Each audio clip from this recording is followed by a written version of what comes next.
पुत्र बहुत प्रकार के होते, पुराणों में पुत्रों का भी बड़ा वर्णन आया है।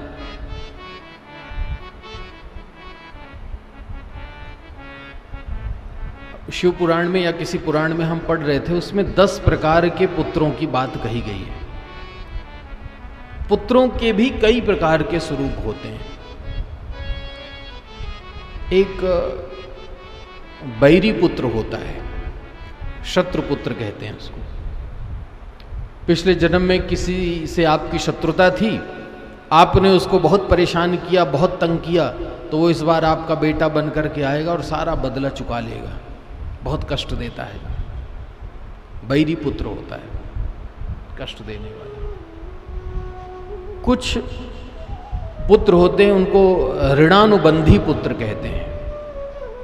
अर्थात पूर्व जन्म में आपने किसी से ऋण लिया था, उससे कर्ज लिया था, पर उसका कर्ज चुकाया नहीं, तो वही आपके घर में आपका पुत्र बन करके आएगा और आपके द्वारा कमाए गए सारे पैसों को उड़ा करके समाप्त कर, धन संपत्ति को नष्ट कर देगा। ऋणानुबंधी पुत्र कहलाता है। एक पुत्र होता है उदासीन पुत्र। उदासीन पुत्र का मतलब कि जब तक उसका विवाह नहीं होता तब तक वो माता पिता के साथ तो रहता है, पर उसको माता पिता से ज़्यादा मतलब नहीं है। बस खाता पीता स्वतंत्र घूमता फिरता रहता है, ज़्यादा माता पिता के प्रेम व्यवहार से कोई मतलब नहीं है। पर जब विवाह हो गया तो विवाह होने के बाद वो माता पिता से झगड़ा करके अपनी पत्नी को लेकर अलग रहने लगता है।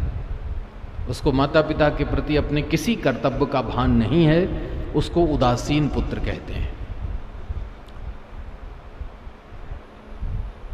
एक पुत्र होता है मित्र पुत्र कहते हैं उसको, जो जन्म लेकर के सदैव आपकी सेवा करता हुआ माता पिता के साथ में सारा जीवन व्यतीत करके उनको सुख देता है,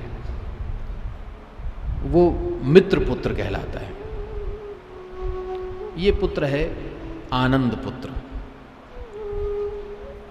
जो सुख की बात तो नहीं है, पर जिसके आचरण, जिसका व्यवहार, जिसकी गतिविधि देख करके एक पिता आनंद से भर जाता है सदैव, वो पुत्र आनंद रूप कहलाता है।